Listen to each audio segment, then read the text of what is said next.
वही इम्तिहान नया। पाकिस्तान आज मजबूत हरीफ जनूबी अफ्रीका से टकराएगा। चेन्नई में दोनों टीमें टकराएंगी। Fast bowler Hasan Ali match से बाहर। पीसीबी के मुताबिक बॉलर शदीद बुखार में मुब्तला हैं। प्रैक्टिस सेशन में हिस्सा भी नहीं ले सके। बाबर आजम टीम का मोराल बुलंद करने लगे। कहा, नीचे से ऊपर कई बार उठ चुके हैं, हम मासी में कई बार ऐसी सूरत हाल से निकल चुके, अब भी निकल सकते हैं। टीम डायरेक्टर मिकी आर्थर कहते हैं, टीम सेमीफाइनल में पहुंच सकती है। मुश्किल सूरत हाल में पाकिस्तानी टीम गैर मामूली परफॉर्मेंस देती है।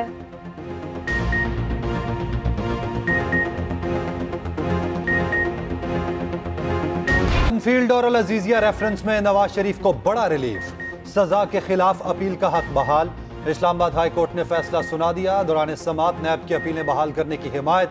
नैब प्रोसिक्यूटर ने कहा, अपीलें बहाल करने पर नैब को एतराज नहीं, अपीलें बहाल हुई तो हम दलाइल देंगे। नवाज शरीफ के वकील आजम नजीब तारड़ ने कहा, प्रोसिक्यूटर जनरल एवनफील्ड रेफरेंस में शरीक मुल्जिमान की बरियत का फैसला देख लें, बहुत सारे मसाइल हल हो जाएंगे। जस्टिस मियां गुल हसन औरंगजेब ने मरियम नवाज का हवाला देते हुए गल का लफ्ज इस्तेमाल किया। कहा, जहां तक गल का मामला है उसका इस केस में किरदार नहीं बनता। चीफ जस्टिस ने पूछा, क्या आप नवाज शरीफ की गिरफ्तारी चाहते हैं? नैब प्रोसिक्यूटर जनरल ने कहा, पहले ही बता चुका हूं, बिल्कुल भी नहीं।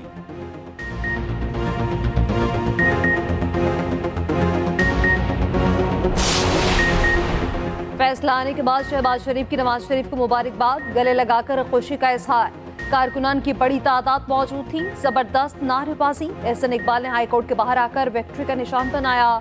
शहबाज शरीफ ने कहा कि फैसला निज़ाम अदल पर लगने वाले धब्बे को धोने की तरफ एक कदम है। फतह इंसाफ की होगी। तराजू के पलड़े बराबर होने से पाकिस्तान बहरानों से निकलेगा। मरियम औरंगजेब कहती है, इस नाइंसाफी की तरफ पेशरफ्त हुई जिसका शिकार 7 साल से मुल्क था। उसी नाइंसाफी से आज पाकिस्तान बहरानों में घिरा हुआ है।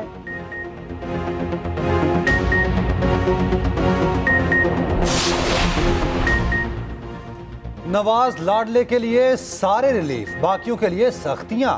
नवाज शरीफ जजिस के खिलाफ बोलते रहे, क्या सारी बातें भूल गए? चौधरी परवेज इलाही का शिकवा। कमरा अदालत में सहाफियों से गुफ्तगू में पूछा, क्या स्पेशल इंसाफ सिर्फ शरीफों के लिए है? 5 माह से जमानत पर हूं, फिर भी तंग किया जा रहा है। लाहौर की कचहरी में परवेज इलाही पेश। शुगर मिल्स के मुकदमे में डिस्चार्ज करने का मुकदमा तहरीरी फैसला जारी। कहा, परवेज इलाही के खिलाफ रिकॉर्ड पर कोई मटीरियल मौजूद नहीं, उनके खिलाफ बहुत ज्यादा सबूत भी नहीं। पंजाब असेंबली में गैर कानूनी भर्तियों का केस। परवेज इलाही का 2 रोजा जिस्मानी रिमांड दे दिया गया। नौजवान इदारों के खिलाफ प्रोपेगेंडे का मुकाबला करें, किसी शहरी की सलामती पर समझौता नहीं किया जाएगा। Army chief general Asim Munir गवाह से और 2 टोक पैगाम। कहा, हर पाकिस्तानी की हिफाजत और सलामती इंतहाई अहमियत की हामिल है, किसी भी कीमत पर समझौता करने की इजाजत नहीं। हम मजबूत कौम है जिसने अमन के लिए बहुत सी आजमाइशों को बर्दाश्त किया। दहशतगर्दी की लानत का बहादुरी से मुकाबला कर रहे हैं। ISPR के मुताबिक 25वें नेशनल सिक्योरिटी वर्कशॉप के शरका का GHQ का दौरा। शरका से खिताब में जनरल आसिम मुनीर ने कहा, अवाम के मुसलसल ताउन से कामयाबी हमारा मुकद्दर होगी। दानिश्वरों और सिविल सोसाइटी की ज्यादा जिम्मेदारी है। शरका को गैर कानूनी सरगर्मियों से रोकने से मुताल्लिक ब्रीफिंग दी गई।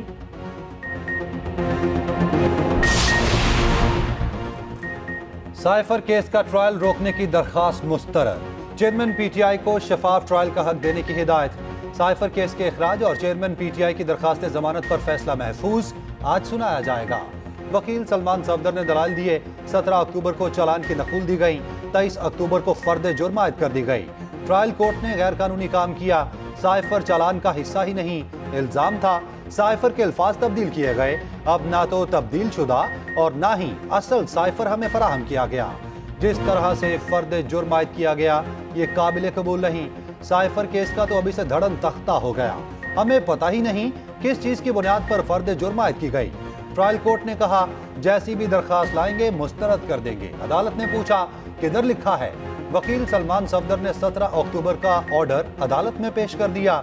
अदालत ने दलाइल सुनने के बाद फैसला महफूज कर लिया। क्या PDM की तर्ज पर PTI के साथ नया सियासी इत्तेहाद बनेगा? सियासी मंजरनामे में बड़ी पेशरफ्त। PTI का वक्त मौलाना फजल रहमान के घर पहुंच गया। असद कैसर, अली मोहम्मद खान और बैरिस्टर सैफ की सरबराह JQI से मुलाकात। PDM की तर्ज पर नए सियासी इत्तेहाद की तजवीज़ पर गौर। तमाम जमातों को मुसावी मौक़िफ़ के लिए सियासी जद्दोजहद पर इत्तफाक। मौलाना फजल रहमान ने पीटीआई वफ़द से यकीन दहानी मांग ली। कहा सियासी इत्तेहाद के लिए मुकम्मल मैंडेट लेकर आए। पीटीआई वफ़द ने सियासी इत्तेहाद के लिए चेयरमैन से मुशावरत का वक्त मांग लिया। नए इत्तेहाद में पीपल्स पार्टी समेत दीगर जमातों को भी शामिल किया जाएगा। दोनों पार्टियों की फिर मुलाकात होगी।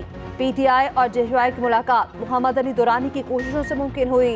मीडिया से गुफ्तगू में असद कैसर ने कहा मुलाकात में सियासी बातचीत नहीं हुई। सहाफी ने पूछा मुलाकात में चेयरमैन पीटीआई की मर्जी शामिल थी।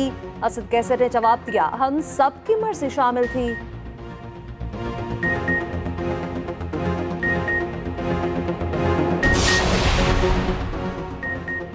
पाबंदी नहीं तो पीटीआई पुरअमन जलसा कर सकती है। पेशावर हाई कोर्ट के पीटीआई की दरखास्त पर समाअत के दौरान रिमार्क्स। जस्टिस एजाज अनवर ने रिमार्क्स दिए पाकिस्तान में ये कोई नई बात नहीं, कुछ को तो प्रोटोकॉल में लाया जाता है। दूसरी सियासी पार्टियां तो कन्वेंशन और जलसे कर रही हैं, रोजाना खबरें भी आती हैं। क्या हुकूमत की जानिब से पीटीआई पर पाबंदी तो नहीं? एडवोकेट जनरल ने जवाब दिया ऐसी कोई पाबंदी नहीं।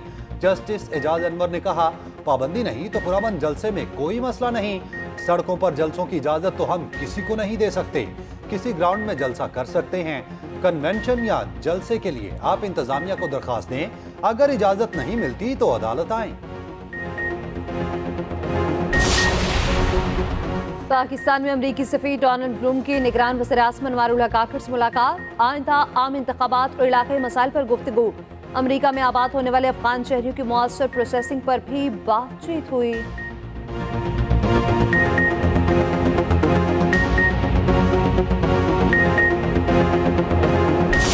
इसराइल ने आलमी ताकतों को भी कुछ न समझा। फलस्तीनियों से उनकी सरजमीन छीनने की खुली धमकी।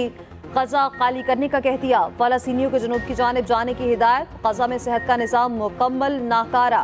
मज़ीद 15 अस्पतालों को मजबूरन बंद कर दिया गया। आलमी इदारा सेहत की फौरी इंसानी इमदाद की अपील। इसराइली अफवाज की हटधर्मी फिर वाज़ेह किया गजा को तेल का एक भी कतरा नहीं दिया जाएगा।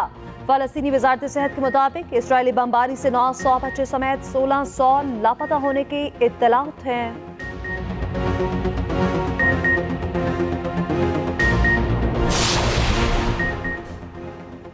गजा में कोई जगह महफूज नहीं। अक़वाम मुत्तहिदा के मुताबिक गजा की कोई जगह खतरे से खाली नहीं। इसराइल हर तरफ से हमलावर है। तुर्क सदर रजब तैयब एर्दोगान ने कहा गजा पर इसराइल के हमले कत्लेआम की सतह पर पहुंच चुके। आलमी बरादरी की खामोशी इंसानियत के लिए बाइस शर्म है। सऊदी अरब ने कहा बैनुल अक़वामी बरादरी हमले रोकने के लिए इक़दाम करे। फलस्तीनियों को इमदाद और अद्वियात फराहम की जाएं। सलामती काउंसिल का एक और इजलास बेसूद। गजा से मुतालिक अमरीकी करारदाद चीन, रूस और इमारात ने मुस्तरद कर दी। रूस की करारदाद को अमेरिका और बरतानिया ने वीटो किया।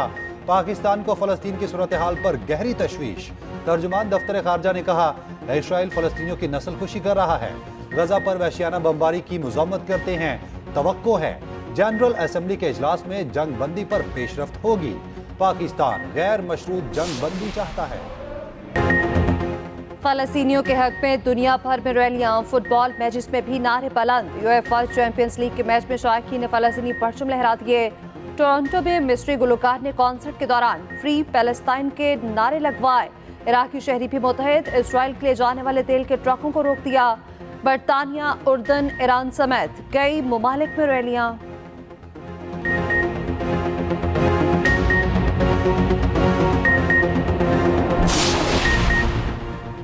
जासूसी का इल्जाम साबित। कतर ने भारतीय बहरिया के 8 साबिक एहलकारों को सजाए मौत का हुक्म दे दिया। भारतीय वजारत खारजा ने सजाओं की तस्दीक कर दी। भारतीय एहलकार कतर के खिलाफ इसराइल के लिए जासूसी करते थे। भारतीय एजेंसीज जासूस एहलकारों को मुसलसल मदद फराहम करती रही।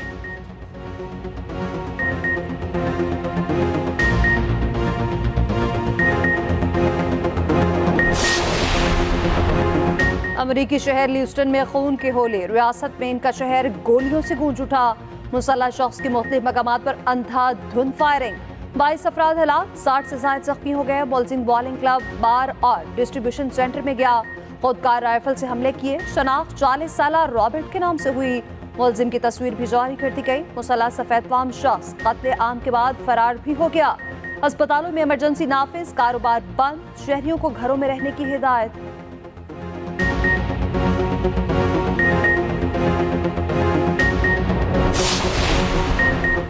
MKM कन्वीनियर खालिद मकबूल सदीकी का कहना है, पाकिस्तान से मोहब्बत हमारी मजबूरी है, इसे कमजोरी ना समझा जाए।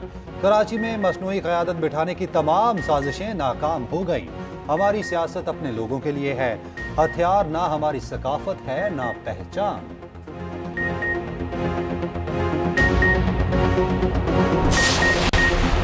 जजेस के खिलाफ ज़ेर इल्तवा शिकायत, सुप्रीम जुडिशल काउंसिल का इजलास बुला लिया गया। चीफ जस्टिस काजी फैजीसा की ज़ेर सदारत इजलास सुबह 11:30 बजे तलब। जस्टिस सरदार तारिक मसूद और जस्टिस इजाजुल एहसन बतौर रुकन शिरकत करेंगे। Chief justice Lahore high court और बलूचिस्तान हाई कोर्ट भी शरीक होंगे। जस्टिस बज़ाहिर नकवी के खिलाफ शिकायत पर जस्टिस सरदार तारिक अपनी राय काउंसिल को भिजवा चुके हैं। और दीपिका और रणवीर की शादी की वीडियो के चर्चे, 5 साल बाद वीडियो मंजर-ए-आम पर आ गई।